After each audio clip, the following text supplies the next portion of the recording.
आइए सर। आप 1.5 घंटा लेट हुए। कोई कुछ एक्सप्लेनेशन आपके पास? बोलिए। अरे पूरी बात तो सुनो। तबीयत खराब थी, रात को हॉस्पिटल गया है ये। आप फिर आगे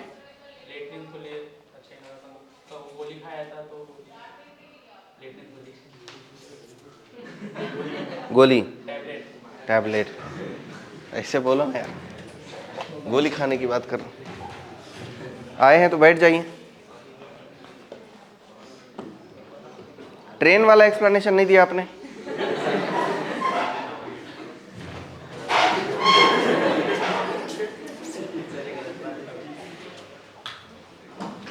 मैम आप क्यों लेट हो गए? क्या?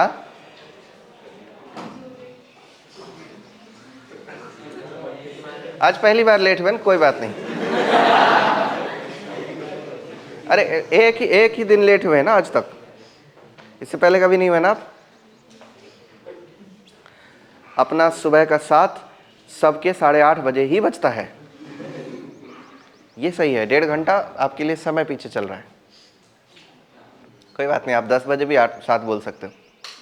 क्या ही टाइम हुआ है, 7:90 ही तो हो रहे हैं, कोई लेट थोड़े नहीं हुए हैं।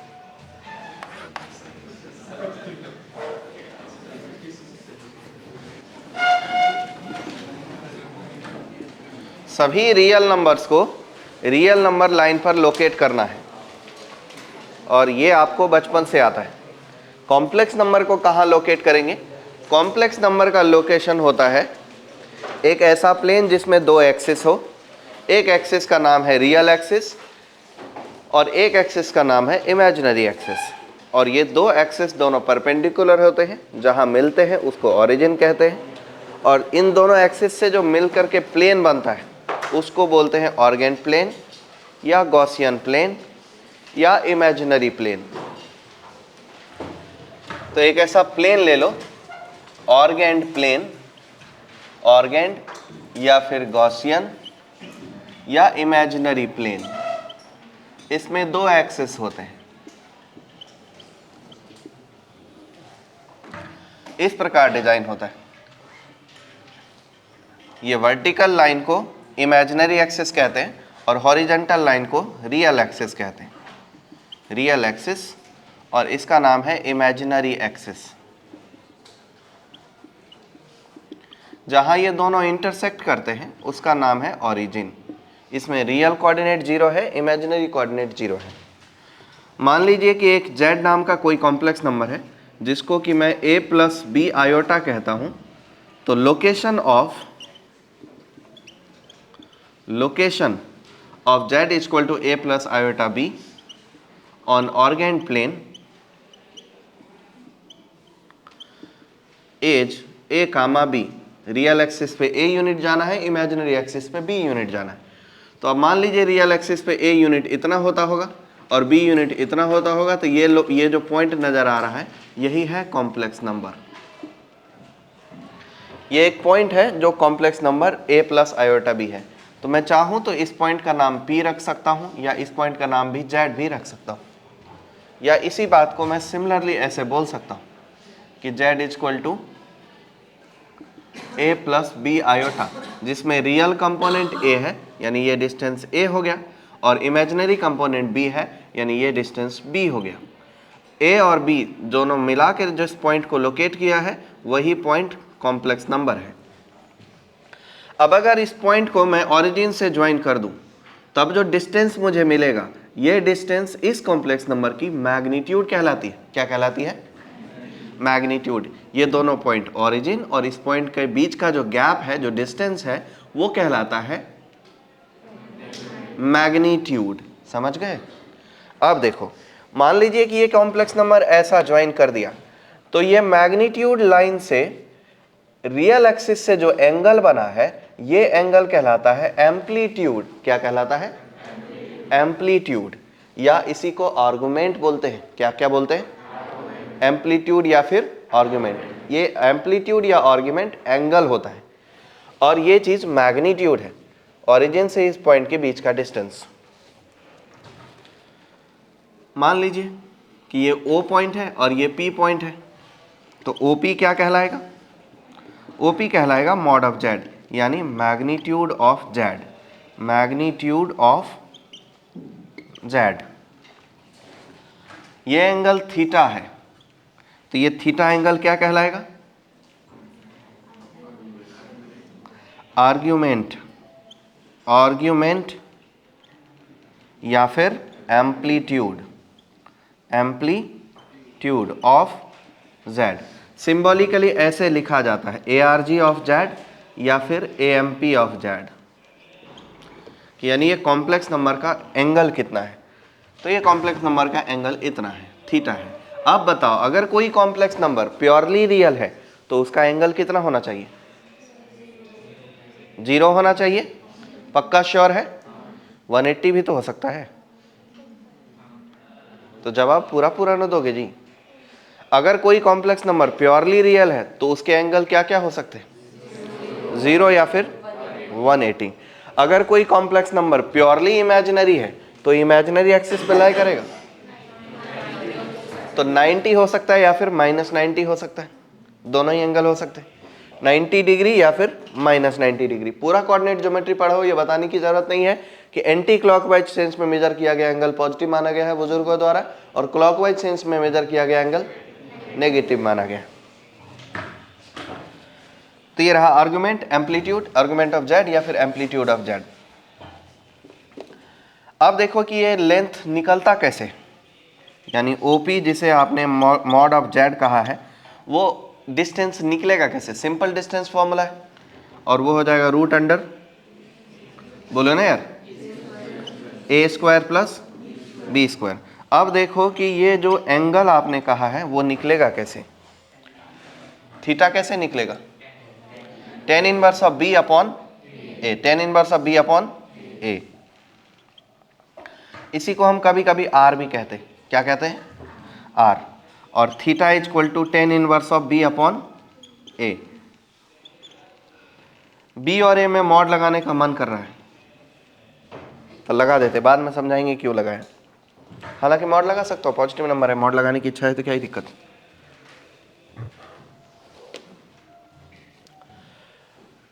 अब देखो कि amplitude in different quadrant, amplitude in different quadrant.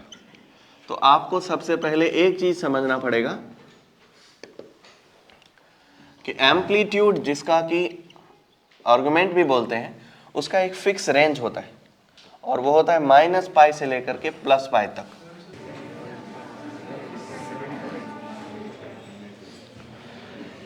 ये ध्यान रखना हमेशा कि किसी भी कॉम्प्लेक्स नंबर का एम्पलीट्यूड, विमल पान मसाला इधर देखो ना ध्यान से, लगे पड़े, एम्पलीट्यूड ऑफ Z -π से +π के बीच का नंबर है। ये प्रिंसिपल आर्गुमेंट है। क्या नाम है इसका?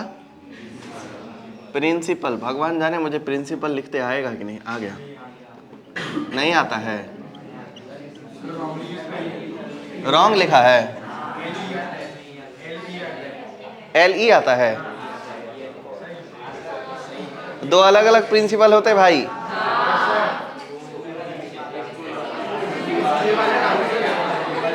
एक स्कूल का प्रिंसिपल होता है, एक रूल वाला प्रिंसिपल है। ये स्कूल का प्रिंसिपल है। अच्छा, ये है क्या प्रिंसिपल आर्गुमेंट? अब देख लो ध्यान से कि 4 डिफरेंट क्वाड्रेंट में आर्गुमेंट कैसे निकालते हैं। ये है रियल एक्सिस और ये है इमेजिनरी एक्सिस। अगर हमारा कोऑर्डिनेट कॉम्प्लेक्स नंबर P नाम का पॉइंट जो कि A, B है, जिसको कि हमने Z कहा, मेरा मन कर रहा है इसको Z ही लिखने का, लिख सकते हैं। तो ये अगर फर्स्ट क्वाड्रेंट में लाई कर रहा है तो ये जो एंगल थीटा नजर आ रहा है, ये एंगल ही इसका आर्गुमेंट हो जाएगा। तो फिर इस केस में argument of Z is equal to theta ही होगा, जो कि tan inverse of B by A है। अब चूंकि B भी पॉजिटिव है और A भी पॉजिटिव है, इसीलिए हम इसमें मॉड लगाने की ज़रूरत नहीं थी, पर मन कर रहा था तो लगा दिया। अब हम आएंगे सेकेंड क्वाड्रेंट में। सेकेंड क्वाड्रेंट में अगर हमने जेड को यहाँ लोकेट कर दिया है, जिसका कि कोऑर्डिनेट ए कामा बी है, तो ये डिस्टेंस ए हो जाएगा और ये डिस्टेंस, दर्शकों बोलिए भी थोड़ा सा, ये डिस्टेंस। अब इस ट्रायंगल को जब हम देखेंगे तो हमको ये एंगल मिलेगा थीटा, परंतु ये थीटा इस कॉम्प्लेक्स नंबर का एम्पलीट्यूड नहीं है। इस कॉम्प्लेक्स नंबर का एम्पलीट्यूड क्या है?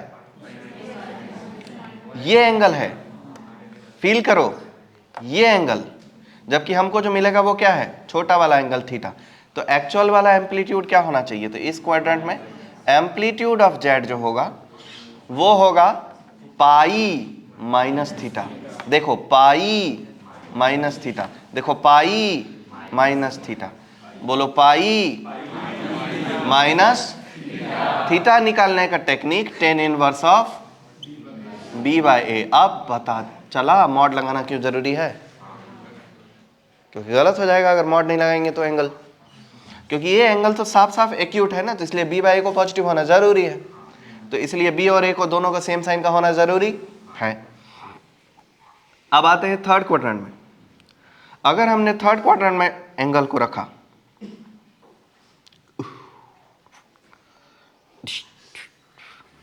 और यहां मैंने z रख दिया, तो ये डिस्टेंस डेफिनेटली क्या है? a, और ये डिस्टेंस क्या है? b। ओके, और इसका जो एंगल आएगा वो कितना रहेगा? थीटा। पर बताओ क्या ये एंगल एम्पलीट्यूड है? हाँ कैसे बोलते हो जी? देखो दीदी, ये पाई से ज़्यादा ना हो गया, और प्रिंसिपल आर्गुमेंट में पाई से ज़्यादा हो सकता है क्या? नहीं हो सकता। प्रिंसिपल आर्गुमेंट में पाई से ज़्यादा नहीं हो सकता, इसीलिए हम क्या करेंगे? इस तरीके से एंगल गिनेंगे। कितना है वो? ये है minus pi plus theta, minus pi plus theta, minus pi plus theta, minus pi plus theta. तो इस केस में आर्गुमेंट गिनने का टेक्निक ये है कि माइनस पाई प्लस थीटा, अर्थात minus pi plus tan inverse b by A का मॉड। अब हम आएंगे फोर्थ क्वाड्रेंट में। फोर्थ क्वाड्रेंट में अगर हमने एंगल बनाया तो वो क्या मिलेगा हमको? नहीं, माइनस थीटा नहीं है, तो एंगल थीटा ही, तो बाद में माइनस लगाएंगे। इस केस में आर्गुमेंट बताओ क्या होगा? Argument of Z is equal to minus of tan inverse of b by A का मॉड। कोई कंफ्यूजन किसी को?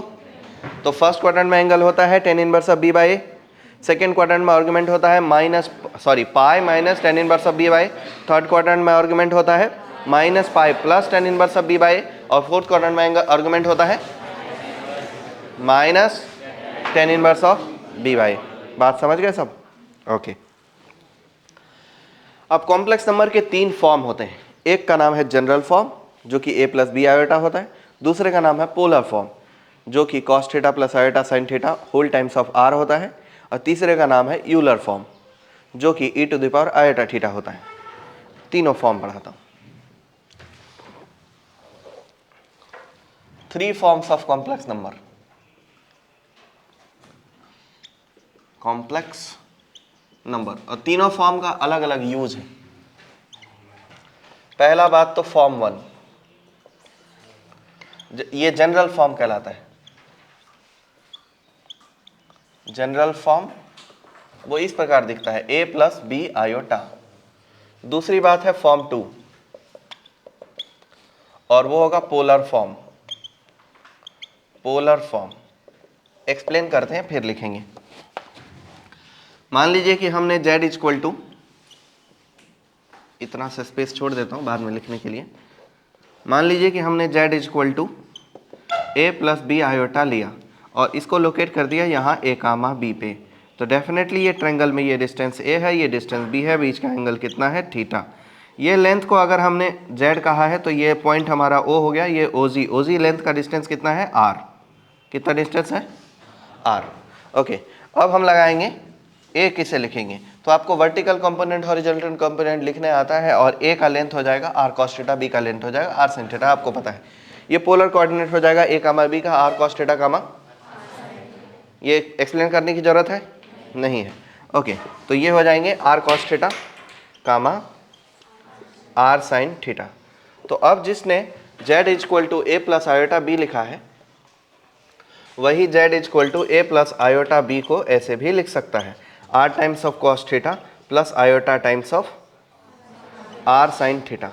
अब हम क्या करेंगे, r ले लेंगे कॉमन, और अगर r कॉमन ले लिया तो ये क्या बन जाएगा, cos theta plus iota sin theta. ठीक है।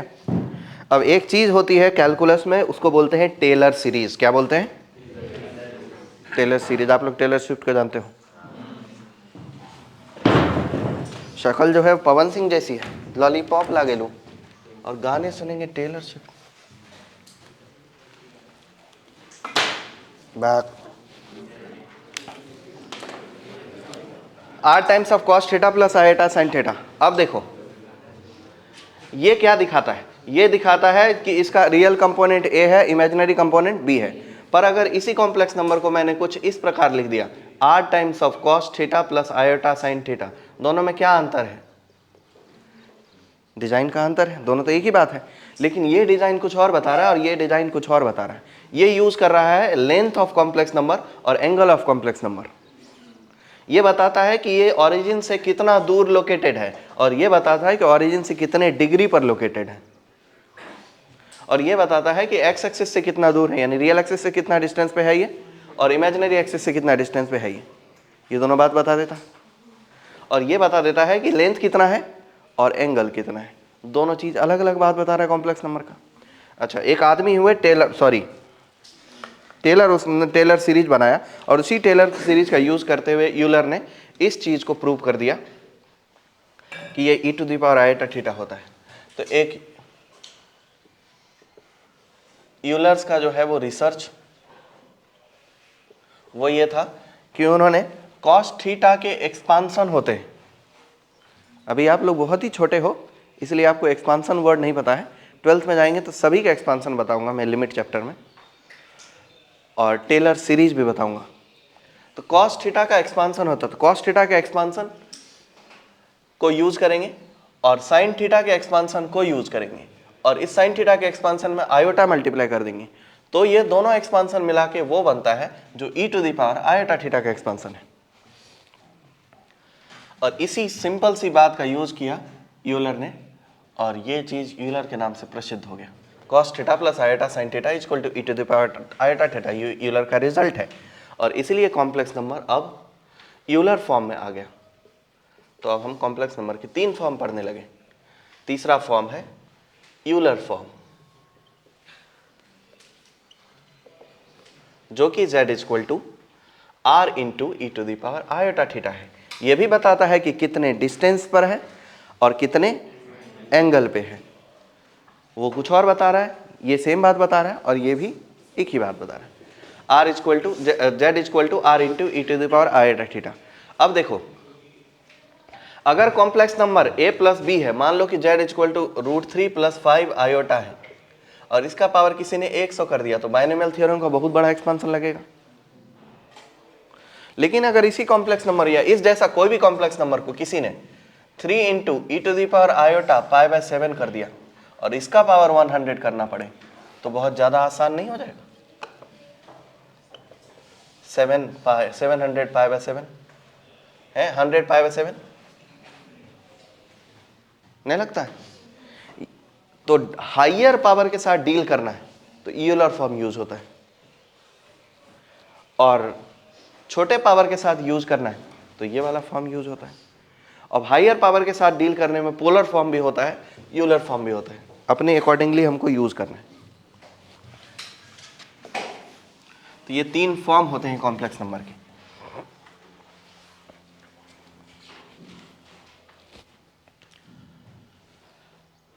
अब आप देखो कि negative geometry of negative of complex number, कुछ नोट बता देता हूं। जैसे कोई भी कॉम्प्लेक्स नंबर किसी से छोटा या बड़ा नहीं होता है, Z1 is less than equal to Z2 invalid है। ऐसे नहीं बोल सकते कि एक कॉम्प्लेक्स नंबर दूसरे कॉम्प्लेक्स नंबर से छोटा है। मान लो कि मैंने ये कह दिया कि 1 + 3 iota is smaller than 100 plus 77 iota. ये बात मैथमेटिकली गलत है, ये बात पॉसिबल नहीं है। कोई कॉम्प्लेक्स नंबर एक दूसरे से छोटा या बड़ा नहीं होता। दूसरी बात, geometry of negative, geometry of minus Z. तो मान लीजिए कि जेड जो है वो ए प्लस आयोटा बी है, तो माइनस जेड क्या होगा, माइनस ए प्लस माइनस बी आयोटा। देख लो लोकेशन में, अगर हमने ये पॉइंट ए कामा बी लिया तो माइनस जेड क्या होगा, कहाँ जाएगा, किस क्वाड्रेंट, थर्ड क्वाड्रेंट में चला जाएगा। यहाँ माइनस जेड हो गया जिसका लोकेशन हो गया माइनस ए कामा माइनस बी। क्या ये जेड और माइनस जेड एक दूसरे के लिए ओरिजिन के अबाउट सिमेट्रिक नजर आ रहा है आपको, ओरिजिन के अबाउट सिमेट्रिक कि नहीं? ओके। अब आप तीसरी चीज देखो, कॉन्जुगेट का ज्योमेट्री, कॉन्जुगेट ऑफ जेड। आपको जेड का कॉन्जुगेट मालूम है क्या होता है?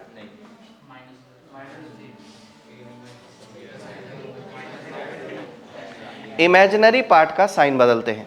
क्या करते हैं? इमेजिनरी पार्ट का साइन बदलते। कोई रॉकेट साइंस नहीं है भाई, पता तो ऐसे बोल तो नहीं जैसे बड़ी गर्व की बात है कि हाँ नहीं पता है मुझे, दे दो मुझे भारत रत्न।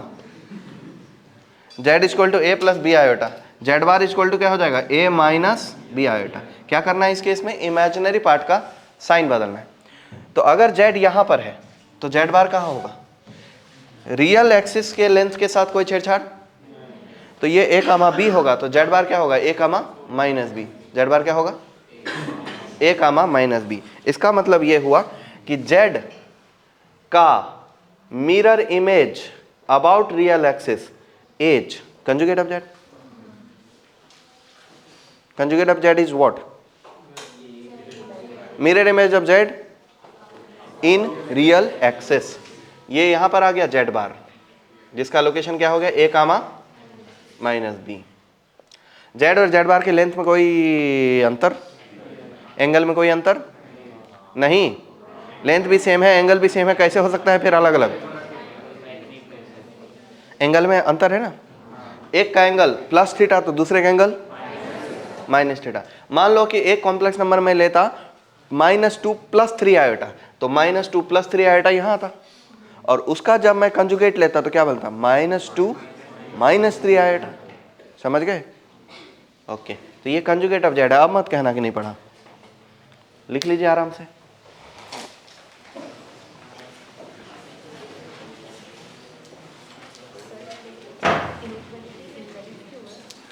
कॉम्प्लेक्स नंबर में इनइक्वालिटी नहीं होता है, वैलिड क्यों होगा?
देखो ये जो 5 बातें लिखी है ये याद रखने नहीं, सोचने योग्य बातें।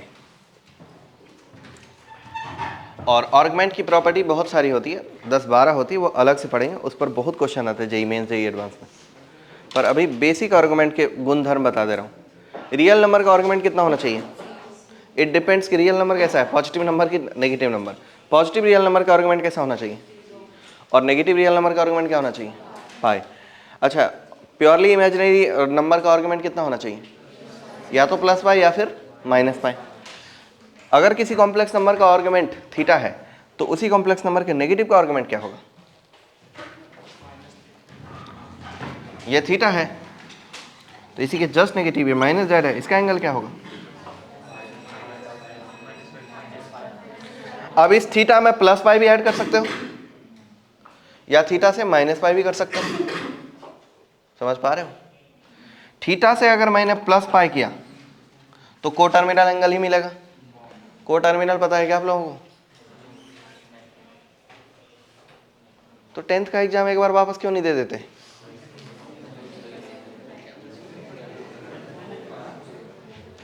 आपको को टर्मिनल एंगल नहीं पता है? नाम से भी क्लियर है भाई कि को टर्मिनल ऐसे एंगल्स जिसके टर्मिनल पॉइंट सेम होते हैं। अब आप बोलोगे टर्मिनल क्या है? आपको ये नहीं पता कि एंगल बनता है इनिशियल रे से और टर्मिनल रे से। तो 60 डिग्री जो है 390 डिग्री भी वही है। इसके बाद नहीं आता कैलकुलेशन मुझे, 750 डिग्री हो जाएगा, लेकिन सेम ही है ना। 750 होगा क्या?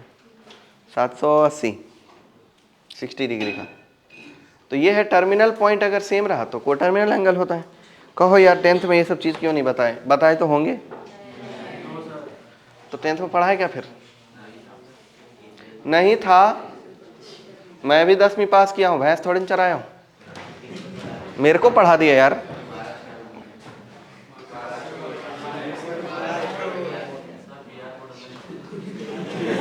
बिहार बोर्ड एनसीईआरटी पढ़ाती है और आप लोग भी एनसीईआरटी पढ़ के ही आए हो। हाँ ठीक है भाई।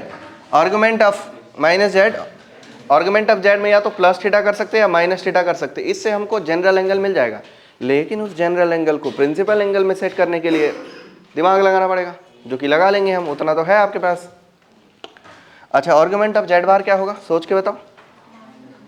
Minus theta. सीधी सीधी बात है। आर्गुमेंट ऑफ जेड बार कितना होना चाहिए? जो भी एंगल है उसका नेगेटिव हो जाना चाहिए।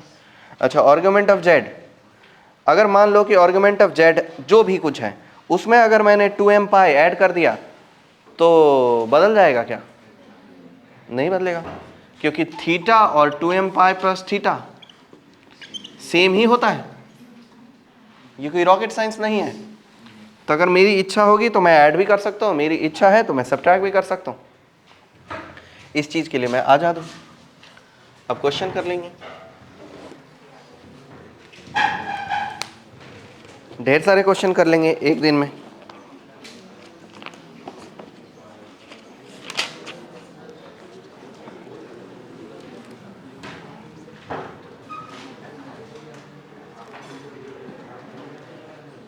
कोई थ्योरी बच तो नहीं गया? ना बचा।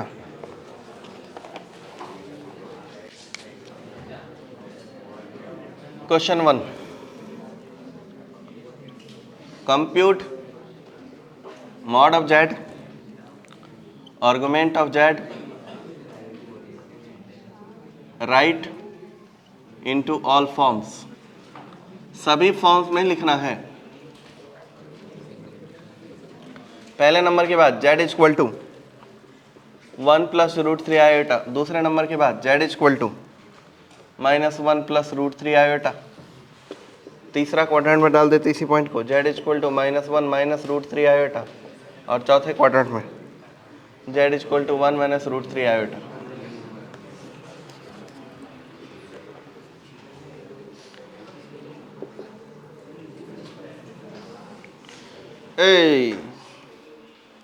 अभी मैं सही सही लिखता।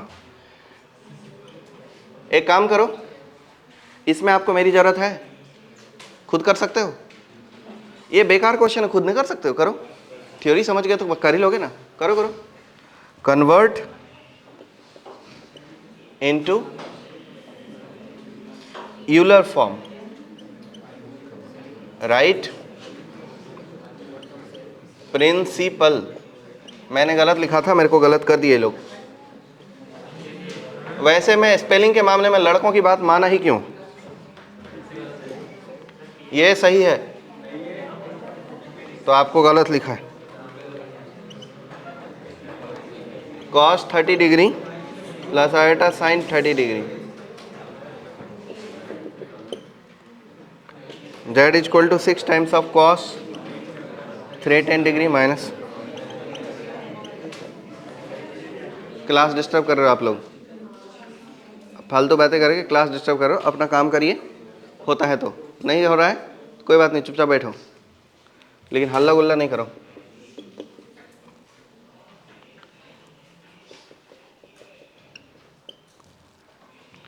माना आप लोग प्यारे हो, पर इतने नहीं कि मैं आपको कुछ भी करने दूंगा। अब इस क्वेश्चन के साथ बहुत दिक्कत है।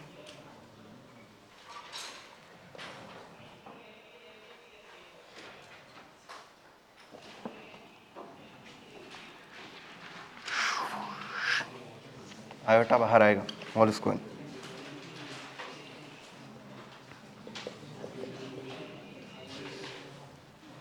अब एक क्वेश्चन अपने तरफ से दूंगा।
लोकस आता है ना आपको?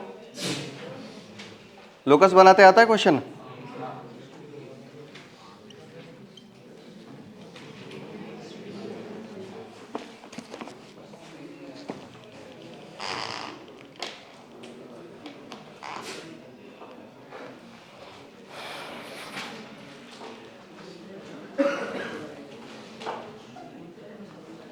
अब इनमें से मैं बनाना शुरू करता हूं। Compute mod of Z. इसका मॉड जेड कितना है? इसका सबका 2 ही है। ओके, उसके बाद आर्गुमेंट ऑफ जेड, इसका 60 डिग्री, फर्स्ट क्वाड्रेंट में है ये। ओके, और इधर पाई माइनस 60 180 डिग्री है, 180 डिग्री माइनस 60 120 डिग्री, और ये माइनस 120 डिग्री। ओके, और ये माइनस 60 डिग्री। उसके बाद बोल रहा है राइट इन ऑल फॉर्म, तो जनरल फॉर्म में तो लिखा ही है। उसके बाद क्या करेंगे, पोलर फॉर्म में लिख देते हैं। तो लेंथ इसका कितना है? 2 है, तो हो जाएगा 2 ब्रैकेट के बाहर cos 60 प्लस आयोटा साइन 60, इसमें हो जाएगा 2 times of cos 120 degree plus iota sign 120 degree, और इसमें हो जाएगा 2 times of cos minus 120 degree plus iota sign minus 120 degree, और इसमें हो जाएगा cos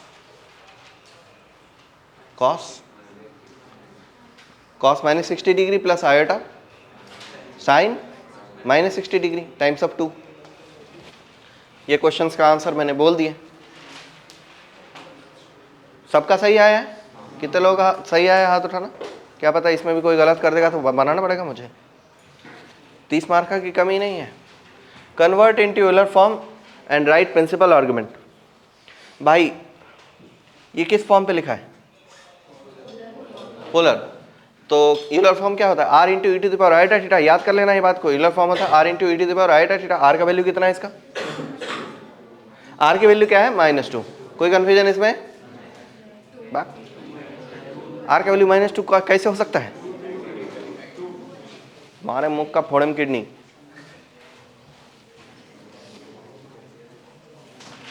आर की वैल्यू है 2। एंगल कितना है इसकी?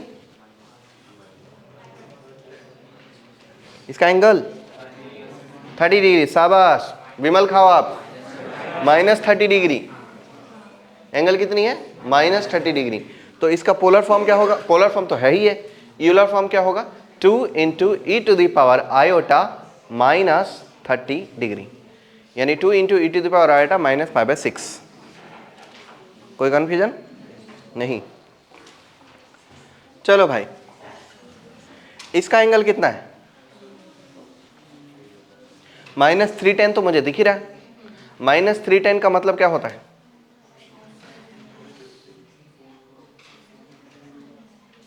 -50 डिग्री है वो।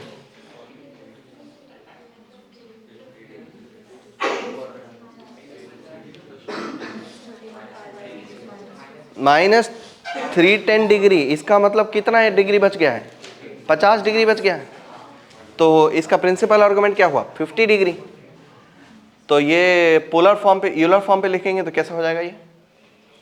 6 into e to the power iota 50 degree. ठीक है, इसका खुद करो।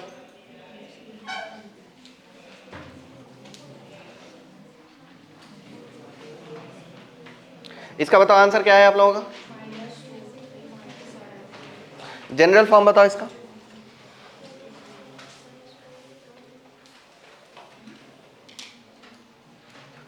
जनरल फॉर्म नहीं बता पाओगे?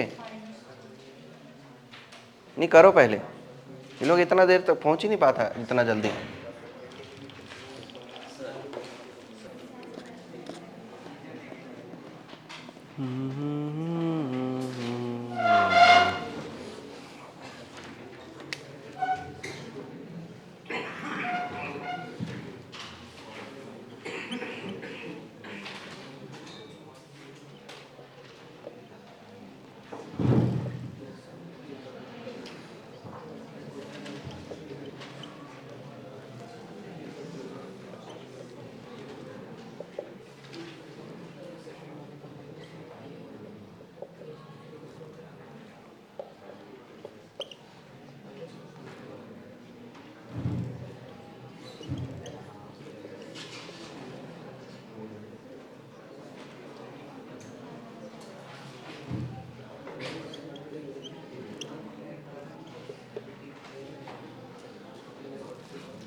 जी सर।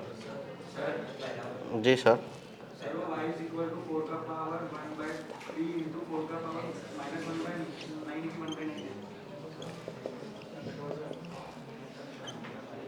नहीं समझा सर, क्या बोल रहे हैं? मेरे दिमाग में क्वेश्चन चल रहा है, रुक जाओ 2 मिनट। नहीं देखूंगा, थोड़ा रुको।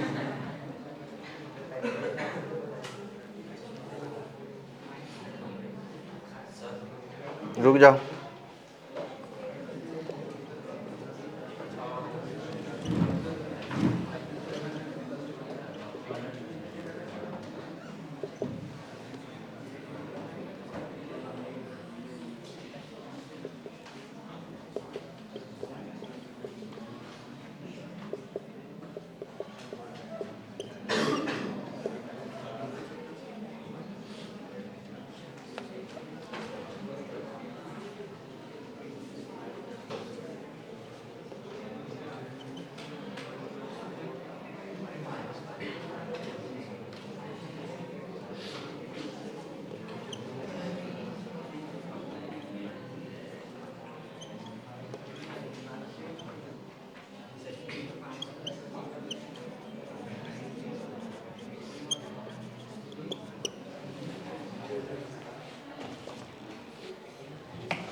रुक जाओ रुक जाओ।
हाँ बोलो, क्या बोल रहे हो? सेकेंड क्वेश्चन है, उसका पहले का आंसर क्या है?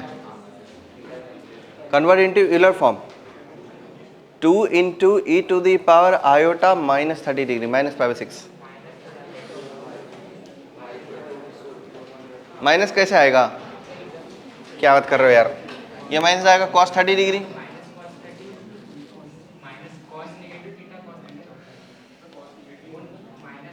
अच्छा ठीक है, थोड़ा और दिमाग लगाना पड़ेगा अगर नहीं हो रहा है तो। कोई बात नहीं, चिंता मत करो। अगर वहाँ पे माइनस ने आपको दखल दे दिया, आपको डिस्टर्ब कर दिया, तो थोड़ा सा दिमाग लगाओ। z इक्वल टू -2, तो 2 गायब कर दो। cos theta plus iota sine theta है, यहाँ माइनस है 2 टाइम्स। अब इसको आयोटा स्क्वायर लिखो। लिख सकते हैं क्या? नहीं लिख सकते? Iota square cos theta plus iota sine theta. अब आयोटा कॉमन ले लो। माइनस था क्या वो? हाँ तो ये इसको ना प्लस आयोटा क्यूब लिखो, ये कर सकते हो। आयोटा स्क्वायर कॉमन ले लो। पर क्यों?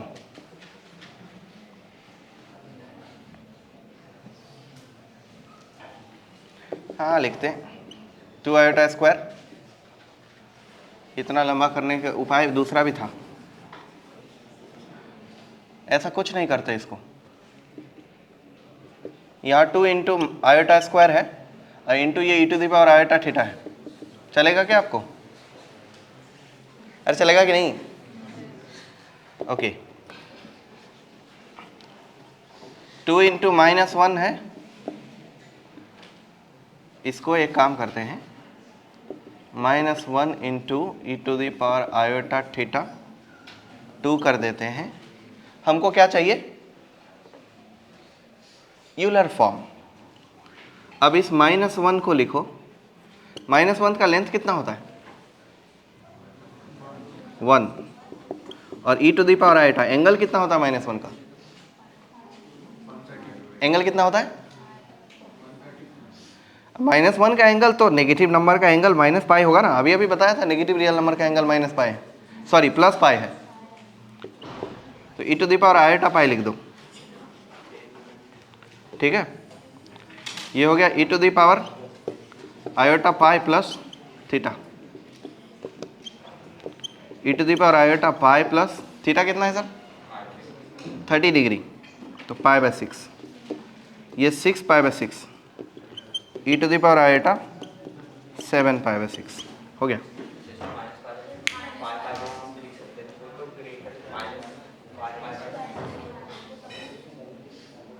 इसको माइनस करना होगा,